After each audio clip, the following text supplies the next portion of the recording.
అందరికీ నమస్కారం అండి. గత 2 రోజుల నుంచి వైఎస్ఆర్సీపీ నాయకురాలు, ఎక్స్ ఎమ్మెల్యే, ఎక్స్ మినిస్టర్గా పనిచేసిన నగరి రోజా గారు భువనమ్మ గారి మీద మాట తూలారు. ఆవిడ మాట తూలారు కదా అని చెప్పి మేము కూడా మాట తూలితే మళ్ళీ పేటీఎం బ్యాచ్ అంతా పరిగెత్తుకుంటా వచ్చేసేసి మాపై మాపింగ్లు, మాపైన ఇష్టం వచ్చినట్టు బూతు పదాజాలంతో మాట్లాడుతున్నారు. భారతీరెడ్డి గారిని అంటే మీకు ఎంత నొప్పి పుడుతుందో మా భువనమ్మనంటే అంతకు 10 నొప్పి పుడుతుంది. అది మీకు ఎందుకు మర్చిపోతున్నారు అంటే మీ మనుగడని కోల్పోతున్న క్షణంలో అటెన్షన్ సీకర్స్గా మారి ప్రతిదీ మీ వైపు దృష్టి మరల్చుకోవాలని చెప్పి మీరు ఏదో ఒకటి మాట జారి అంటే అది ఇంటెన్షనల్గానే మాట జారుతున్నారు అనేది ప్రజలందరూ గమనిస్తున్నారు. మీరు మాట జారుతూ ఉంటే ఎదుటివాడు అంటూనే ఉండండి, మేము వింటూనే ఉంటామని చెప్పి ఊరుకోరు కదా రోజా మేడం. ఎందుకంటే పెదవి దాటితే పృథువు దాటిపోతుంది. మనం పెదవి దాటి ఒక మాట మాట్లాడామంటే ఎదుటి వాళ్ళు భూమండలాలనే దాటి మాట్లాడతారు, ఇష్టం వచ్చినట్టు మాట్లాడతారు. నువ్వు ఎల్ భాష వాడితే తిరిగి నీ మీద ఎల్ భాష వాడటం పెద్దగా ఆలోచించాల్సిన అవసరం కూడా లేదనుకుంటా. మాట అనటం అనిపించుకోవటం మీకు అలవాటైపోయింది. ఎందుకంటే మీకు మనుగడ కావాలి. మనుగడ ఏదో పోరాడుతున్నట్టు పోరాడకుండా మాట్లాడుతూ తూలుతూ భువనమ్మని, లోకేష్ గారిని, నారా చంద్రబాబు నాయుడు గారిని మీకు సబ్జెక్ట్తో పని లేదు, రాష్ట్ర అభివృద్ధితో పని లేదు. గబా వచ్చేసేసి పాలు పితుకుతున్నారా, ఐస్ క్రీమ్ తింటున్నారా, నోట్లో ఏం పెట్టుకున్నారు, పిచ్చి పిచ్చిగా చండాలమైన మాటలు, ఒక ఆడ మనిషి మాట్లాడకూడని పదాలు మీరు వాడుతూ అంటే మీ వైపు ప్రజల దృష్టిని మరల్చుకోవాలని జరుగుతున్న వాటిలన్నిటినీ నుంచి ప్రజల దృష్టిని యూటర్న్ చేయాలని చెప్పి మీ తాపత్రయం చూస్తూ ఉంటే జాలేస్తుంది. ఎందుకంటే ఆంధ్ర రాష్ట్ర అభివృద్ధి ఏ స్థాయికి వెళ్తుందో మీరు ఒప్పుకోలేకపోయినా అది ప్రజలందరికీ అర్థమవుతోంది. రోజా మేడం, మీరు మా భువనమ్మని అంటేనో, పవన్ కళ్యాణ్ గారిని అంటేనో, నారా చంద్రబాబు నాయుడు గారిని అంటేనో చూస్తూ ఊరుకునే అంత హృదయం అయితే మాత్రం టీడీపీ కార్యకర్తలకు కానీ జన సైనికులకు కానీ ఉందని నేను అనుకోవట్లేదు. మళ్ళీ మాట్లాడితే మీరే మార్కులు వేస్తారు, అంతకన్నా ఏం చేస్తారనే స్థాయిలోకి అందరూ వెళ్ళిపోతున్నారు. సో మీ భారతమ్మని మీరే అనిపిస్తున్నారు అనేది నా భావన. కావాలనే మాట అనిపిస్తున్నారు, కావాలనే మీకేదో కోపం ఉండుంటుంది మీ భారతమ్మ గారి మీద. అందుకే భువనమ్మనంటే దెబ్బేమంటే మీరు ఎలాగో మీ భారతమ్మని తిట్టలేరు కాబట్టి అందరి చేత భారతని తిట్టించడానికి పూనుకున్నారని నాకైతే అర్థమవుతుంది.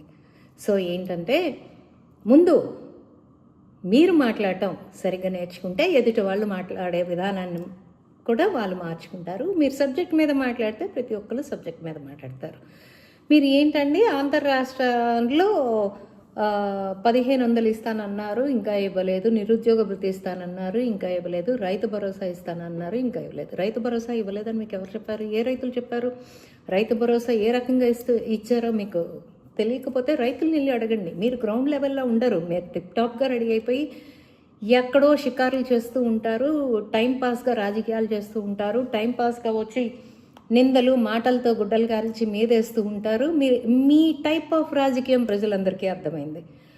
ఇకపోతే మహిళలు ఉచిత బస్సు ఇచ్చారు, మహిళలకి ఇస్తానన్న తల్లికి వందనం ఇచ్చారు. ఎంతమంది పిల్లలు ఉన్నారో అంతమంది పిల్లలకి ఇచ్చారు. రైతు భరోసా సంపూర్తిగా ఇచ్చారు. 20,000 ఇస్తానన్నారు, అంతవరకు 20,000 ప్రతి రైతు లబ్ధి పొందాల్సిన ప్రతి రైతుకి ఇచ్చారు. ఇకపోతే మీరు ఏదో ఇవ్వలేదని మీరు భ్రమపడుతున్నారు. చూడండి, మీరు మీ మేనిఫెస్టోలో మీరు ఇచ్చిన మద్యపాన నిషేధాలు కానివ్వండి, జాబ్ క్యాలెండర్లు కానివ్వండి, ఏవైతే నెరవేర్చలేదో ప్రజలందరూ కూడా ప్రశ్నించారు కాబట్టి మీకు 11 ఇచ్చారు అనేది మీకు అర్థమవుతుందో లేదో, మరి ఇంకా కూడా ఇంకేదో ప్రయత్నం చేస్తున్నారు కాబట్టి సరే మీ భ్రమలో మీరు ఉండండి. కానీ నేనేం చెప్తున్నాను అంటే ఆంధ్ర రాష్ట్ర ప్రతి మహిళ కూడా ఆంధ్ర రాష్ట్ర అభివృద్ధిని కోరుకుంటుంది, ఆంధ్ర రాష్ట్ర వెలుగుబాటుని కోరుకుంటుంది. అప్పులు చేసి వాళ్ళకి ఇవ్వాలని కోరుకోవట్లేదు. వాళ్ళకి చంద్రబాబు నాయుడు గారు మాట ఇచ్చిన కొద్దీ ప్రతిదీ నిలబెట్టుకున్నారనేది ప్రతి మహిళ గమనించుకుంటుంది. సో ఏంటంటే ఎందుకు చెప్తున్నాను అంటే పెన్షన్ 4,000 ఇస్తానన్నారు, 4,000 ఇచ్చారు. వికలాంగుల పెన్షన్ 6,000 ఇస్తానన్నారు, 6,000 ఇచ్చారు. 15,000 ఇస్తానన్న వాళ్ళకి 15,000 ఇచ్చారు. ఉచిత బస్సు ప్రయాణం ఇస్తానన్నారు, ఉచిత బస్సు ప్రయాణం ఇచ్చారు. రైతు భరోసా ఇస్తానన్నారు, రైతు భరోసాని ఇచ్చారు, కల్పించారు. వీటన్నిటితో పాటు విద్యార్థులు కూడా మీరు ఏదో అంటారున్నారు కదా, నిరుద్యోగ భృతి ఇస్తానన్నారు, ఇవ్వలేదని. ప్రతి నిరుద్యోగస్తుడు కూడా మాకు నిరుద్యోగ భృతి కాదు, మాకు జాబ్ క్యాలెండర్లు కావాలి, మాకు రాష్ట్ర అభివృద్ధి కావాలని కోరుకుంటున్న తరుణంలో డెఫినెట్గా అదే బాటలో నారా చంద్రబాబు నాయుడు గారు, లోకేష్ గారు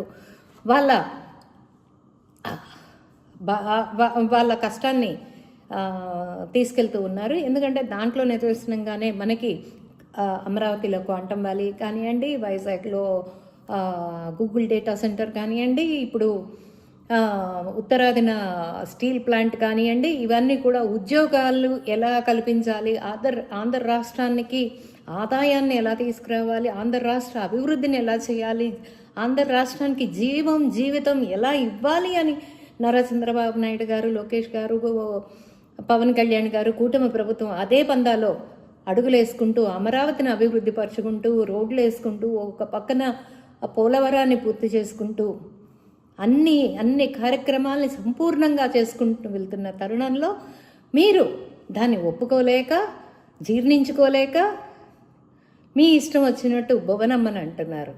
అక్కడ చెప్పిందండి భారతమ్మ గారు, ఏదో కోతి కొబ్బరికాయ దొరికినట్టు భారతీరెడ్డి గారు ఒకరోజు ఒక సెట్టింగ్ వేసుకుని ఉగాది పండుగకు వచ్చారని చెప్పి మీరు చెప్తున్నారు. నిజంగా మీరు వెంకటేశ్వర స్వామిని పూజించే వాళ్ళైతే రోజా గారు మీ గుండె మీద చేసుకు చెప్పండి, ఆవిడ మనస్ఫూర్తిగా అక్కడ పూజలో పాల్గొన్నారా? హిందువులని ఒప్పించడానికి, నొప్పించైనా సరే ఒప్పించడానికి ఆవిడ అక్కడ కూర్చున్నారు పూజలు అనేది మీకు అనిపించలేదా? మీరు ఆవిడ పూజ చేసిన విధానం కానీ, కనీసం తీర్థప్రసాదాలు తీసుకున్న విధానం కానీ, ఉగాది పచ్చడి తీసుకున్న విధానం కానీ, దేవుడి దగ్గర శాలువ, ఏడుకొండలవాడి శాలువ కప్పితే చాలు అనుకునే ఏడుకొండలవాడి శాలువ కప్పుతుంటే ఆవిడ తోసిపుచ్చిన విధానం కానీ మీకు కనిపించలేదా? ఒక హిందువుగా మీరు దాన్ని సమర్థిస్తారా? నేను అడుగుతున్నాను ఈ సందర్భంగా, మీరు చెప్పండి. ఎప్పుడు కూడా భారతీరెడ్డి గారిని టీడీపీ వాళ్ళు ఎప్పుడు విమర్శించలేదు. ఒక కిరణ్ అనే వ్యక్తి విమర్శిస్తే వెంటనే యాక్షన్ తీసుకోవడం జరిగింది. ఇకపోతే నేను మీకు ఏం చెప్తున్నానంటేనండి, భారతీరెడ్డి గారు సతీ సమేతంగా వచ్చారు, జగన్మోహన్ రెడ్డి గారు అని మీరు జబ్బలు చరుచుకుంటున్నారు. ఉగాది నాడు వచ్చినా రాపోయినా, ఆవిడ పూజలో కూర్చున్నా కూర్చోకపోయినా హిందుత్వానికి వచ్చిన నష్టమేమీ లేదమ్మా. మీకు తెలిసింది తెలుసనే అనుకుంటున్నాను. ఎందుకంటే మీరు వెంకటేశ్వర భక్తురాలని మీరు చెప్పుకుంటున్నారు. తేపకి ఒక 50 మందితో మీరు మీ అధికారంలో ఉన్నప్పుడు తిరుమలకి వెళ్ళి, మరి అది వ్యాపారంగానే వెళ్ళారో ఎలా వెళ్ళారో అది మీ మనసాక్షికే వదిలేస్తున్నా, మీ విజ్ఞతకే వదిలేస్తున్నా. వెళ్ళి వస్తూ నేను తిరుమలేశ్వరుని భక్తురాల్ని అని మీరు చెప్పుకుంటున్న తరుణంలో మీకు నేను ఒక ప్రశ్న వేస్తున్నా. సతీ సమేతంగా ఆగమ శాస్త్రాలకు అనుగుణంగా స్వామివారికి బట్టలు పెట్టేటప్పుడు సతీ సమేతంగా ఇవ్వాలా, లేదు ఒక భర్తే వెళ్ళి ఇవ్వచ్చా? మీ విఘ్నతకే వదిలేస్తున్నా. అది మీ సంస్కారానికి, మీ ఆలోచనలకే వదిలేస్తున్నా. దాని గురించి ఒక హిందువు అయినా ప్రశ్నించాడు, ఒక ఆంధ్ర రాష్ట్ర పౌరుడైనా ప్రశ్నించాడు, ఒక భారతీయులైనా ప్రశ్నించారు. దాని గురించి ప్రశ్నించారు. భారతీరెడ్డి ఎందుకు రావట్లేదు తిరుమలకి? అసలు భారతీరెడ్డి గారు తిరుమలలో అడుగు పెట్టారా? ఏ రోజన్నా తిరుమలలో అడుగు పెట్టారా? జగన్మోహన్ రెడ్డి గారు చెప్పులేసుకుని మహాద్వారం దాకా వెళ్ళిన మాట వాస్తవం కదా? ఏ రోజన్నా డిక్లరేషన్ ఫామ్ మీద సంతకం పెట్టి జగన్మోహన్ రెడ్డి గారు తిరుమలకి వెళ్ళారా? ఇవి అడుగుతూ ఉంటాయి. వీటన్నిటికీ సమాధానం చెప్పకుండా నారా చంద్రబాబు నాయుడు గారు ఉగాది రోజు ఒక్కడే ఎందుకున్నాడు? పవన్ కళ్యాణ్ గారు ఎందుకు లేరు? పంచాంగ శ్రవణము భార్యతో ఎందుకు వినలేదు? మీ భువనేశ్వరి గారు ఏమన్నా పాలు పితుకుతున్నారా? అది ఇది అని చెప్పి పవన్ కళ్యాణ్ గారు భార్యాభర్త రాలేదు. ఇవి కాదమ్మా ముఖ్యం. పంచాంగ శ్రవణం ఒక్కళ్ళైనా వినొచ్చు, భార్యాభర్తతో కలిసి వినొచ్చు. అది పెద్ద గొప్ప విషయం అయితే ఏం కాదు. మీకేదో కోతి కొబ్బరికాయ దొరికినట్టు ఏదో ఒకసారి పాపం మీ కంటి తుడుపు కోసం ఆవిడ వచ్చి ఒక సెట్టింగ్లో కూర్చున్న మాట అయితే వాస్తవం. కానీ తల్లి, మీరు నిజాలన్నీ మీకు తెలిసి కూడా మీరు వాటిని మసబూసి మారేడుకాయ చేయటం కోసం వాళ్ళు ఎక్కడున్నారు, వీళ్ళు ఎక్కడున్నారు, పాలు పితుకుతున్నారా అంటే డెఫినెట్గా తిరిగి మిమ్మల్ని అనటానికి ఎవ్వరికి అభ్యంతరాలు లేవు. తిరిగి ఖచ్చితంగా అంటారు. మీరేదో మార్కులు వేస్తారనో, మీరేదో మా కుటుంబాల జోలికి వస్తారనో భయపడి మాత్రం ఆగరు. గుర్తుపెట్టుకో. మీకు ఇంకోసారి హెచ్చరిస్తోంది ఏంటంటే, ముందు మీ నోర్లు అదుపులో పెట్టుకోండి. ముందు మీరు మాట్లాడుతున్నారు, మీ మాటని అదుపులో పెట్టుకోండి. మీరు అదుపులో ఉండండి. సబ్జెక్ట్ మీద మాట్లాడండి. రాష్ట్ర అభివృద్ధి గురించి మాట్లాడండి. దానికి మేము సమాధానం చెప్తాం. తర్వాత మేము ఏదన్నా అంటే గుక్కబట్టి ఏడుస్తారు. మేము మాట్లాడకూడదు అంటారు. మా జగన్మోహన్ రెడ్డి గారి కుటుంబాల గురించి మాట్లాడారు, వాళ్ళ అమ్మల గురించి మాట్లాడారు, వాళ్ళ చెల్లెల గురించి మాట్లాడారు, ఏదో మాట్లాడుకుంటూ వస్తారు. మీ జగన్మోహన్ రెడ్డి గురించో వాళ్ళ కుటుంబం గురించో మాట్లాడాలనే శ్రద్ధ మాకేం లేదమ్మా. కాకపోతే ఏంటంటే 4 గోడల మధ్య మాట్లాడుకోవాల్సిన వ్యవహారాన్ని 4 వీధుల మధ్య తెచ్చుకుంటుంది మీ జగన్మోహన్ రెడ్డి. అప్పుడు ప్రజాక్షేత్రంలో ఉన్న వ్యక్తి గురించి, వాళ్ళ కుటుంబ వ్యవస్థ గురించి ఎవరైనా మాట్లాడతారు. కాబట్టి అందరూ మాట్లాడతాం. అది కనుక 4 గోడల మధ్యన ఉండుంటే ఎవరికి అవసరం లేదు. జగన్మోహన్ రెడ్డి 4 గోడల మధ్య ఉన్నా కూడా, ప్రజాక్షేత్రంలో లేకపోయినా కూడా, ఎక్స్ సీఎం కాకపోయినా కూడా దాని గురించి ఎవరికి పెద్ద ఫరక్ పడదు. ఎవరు దాని గురించి మాట్లాడరు. ఇవాళ మాట్లాడుతున్నారు అంటే డెఫినెట్గా అతను ప్రజాక్షేత్రంలో ఉన్నాడు. వాళ్ళ ఇంట్లో పరిష్కారం చేసుకోవాల్సిన సమస్యని నడివీధుల్లో 4 బజార్ల మధ్యకి తీసుకొచ్చారు. కాబట్టి డెఫినెట్గా అందరూ మాట్లాడే తీరుతారు. ఇది స్వతంత్ర భారతదేశం. మాట్లాడే హక్కు ఎవరికైనా ఉంది. సొంత చెల్లెలు అన్న అనే పదానికి కళంకం తీసుకొచ్చావు అని చెప్తే, ఒక చెల్లెలు లేకపోయినా పర్వాలేదు, బోళ్ళంతమంది చెల్లెళ్ళు ఉన్నారు. అంతేలే, ఆస్తులు పంచని చెల్లెళ్ళు ఎంతమంది అయినా ఉండొచ్చు. ఏముంది దాంట్లో? రేపు పదవులు ఇస్తారనో ఇంకోటి ఇస్తారనో చెప్పి చెల్లెలు అని చెప్పుకుని ఎవరైనా వస్తారు, ఎవరైనా చెల్లెలు అని చెప్పుకుంటారు.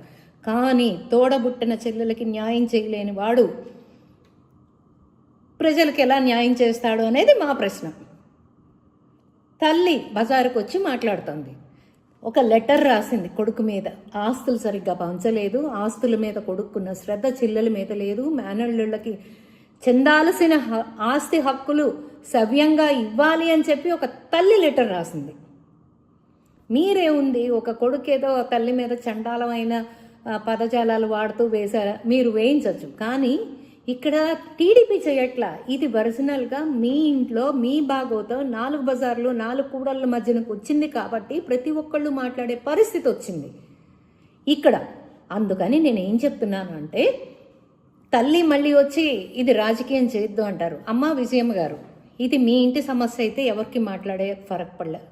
ఇది మీ ఇంటి సమస్యగా మీ 4 గోళ్ల మధ్యన మీరు పరిష్కరించుకుంటే అసలు ఎవరు రాజకీయం చేయొద్దు అంటే, మీరు వచ్చారు బజార్కి వచ్చినప్పుడు రాజకీయం అవ్వకుండా ఎలా ఉంటుందమ్మా? అది అవుతుంది. మీరు మీ కొడుకుని ఎదిరిస్తున్నారు, ఒక లెటర్ రాశారు, మీ కొడుకు దుర్మార్గుడు అని చెప్పకనే మీరు చెప్తున్నారు. కాబట్టి మేము మాట్లాడతాం, మేము మాట్లాడి తీరుతాం. ఇది మీ మధ్యన మీరు పరిష్కరించుకుంటే ఇది పెద్ద ఇదేమంది. అండ్ నేను ఇంకో రోజా గారికి నేను చెప్తున్నా, రోజా గారు మీరు మాట్లాడేది ఏది కూడా మీ అఫీషియల్ పేజీల్లో కూడా ఇట్లా. ఎందుకంటే బోరుగడ్డ అనిల్ మాట్లాడే విధానాన్ని అసలు అతను మా పార్టీకి సంబంధించిన వ్యక్తే కాదని చెప్పి చేతులు దులిపేసుకున్న వాళ్ళు ఎవరైనా ఉన్నారంటే అది వైఎస్ఆర్సీపీ పార్టీ. రేపు వాళ్ళకి ఏదన్నా ఒంటికి అంటుకుంటుంది అంటే రేపు మేము అఫీషియల్ పేజీల్లో వేయలేదు, ఇది అసలు ఆవిడ మా పార్టీకే సంబంధం లేదు, మేము ఎప్పుడో సస్పెండ్ చేసామని చెప్పినా కూడా ఆశ్చర్యపడక్కర్లేదమ్మా రోజా గారు. కాబట్టి నేను ఏం చెప్తున్నాను అంటే, మీ ఇంటి సమస్య అయితే మీ ఇంటి మధ్యన తేల్చుకోండి. అంతేగాని 4 కోడళ్ళ మధ్యకు వచ్చినాక ఎవరు మాట్లాడకూడదంటే, మీరు మీ పార్టీ ఆఫీసుల నుంచి మీ కుటుంబ ఆస్తుల గురించి ప్రెస్ మీట్లు మీరు పెడతారు, మీ తల్లిని గారిని అడిగిస్తారు, మేము మాట్లాడితే తప్పంటారు. ఇది ఎక్కడ న్యాయం నాకు అర్థం కావట్లేదు. బాబాయ్ హత్య అంతేలే, ఏముంది, బాబాయ్ హత్య గొడ్డలి అన్నీ జరిగినా కూడా అది గుండెపోటుగా మార్చిన ఘనత మీది. సాక్షులు తలకి ఒంటికి కుట్లేసుకున్న భారతిరెడ్డి గారు నాన్నగారు చనిపోయినా కూడా అతిగతి లేదు. సాక్షులందరూ నెమ్మదిగా ఒకళ్ళొకళ్ళు చనిపోతూ ఉన్నా కూడా అతిగతి లేదు. మీ రాజకీయం ఏంటో, మీరేంటో, మీ విధి విధానాలేంటో ప్రజలందరూ సూక్ష్మంగా నిక్షిప్తంగా అన్ని గమనిస్తూ ఉన్నారు. మీరు గుడ్డగాల్చి మేదేసి మీరు మీ పబ్బం ఎలా గడుపుకుంటున్నారు, మీరు చేసిన తప్పుల్ని ఎదుటి వాళ్ళ మీదకి ఎలా తోస్తున్నారు అనేది ప్రజలందరూ గమనిస్తున్నారమ్మా. సో చివరిసారిగా చెప్తున్నాను, మాట అదుపు పొదుపుగా వాడండి. మాట పొదుపుగా వాడితే మీరు జాగ్రత్తగా ఉంటారు, మీ ఎందుకంటే మాట పడటానికి ఎవరు సిద్ధంగా లేరు. మీరు అంటే పడటానికి, అంటే అన్నారులే అని సర్దిపోవటానికి ఎవరు లేరమ్మా. అన్నాక మళ్ళీ తిరిగి అంటే గుక్క పట్టి ఆడటం అన్నా మానుకోండి. మొదట మీరు మాట్లాడటం అన్నా మానేయండి. లేదు, ఎదుటి వాళ్ళు ప్రశ్నించేటప్పటికి మళ్ళీ గుక్క పట్టి ఆడటాలు మానేయండి. భాషలు మీరు మానేస్తే మిగిలిన వాళ్ళు మానేస్తారు. సంస్కారం అనేది మీ తల్లిదండ్రులు నేర్పిస్తే అది మీకు కూడా వస్తుంది. కొంచెం మాట్లాడే విధానాన్ని మార్చుకుంటారని ఆశిస్తూ సెలవు తీసుకుంటున్నాను. Thank you.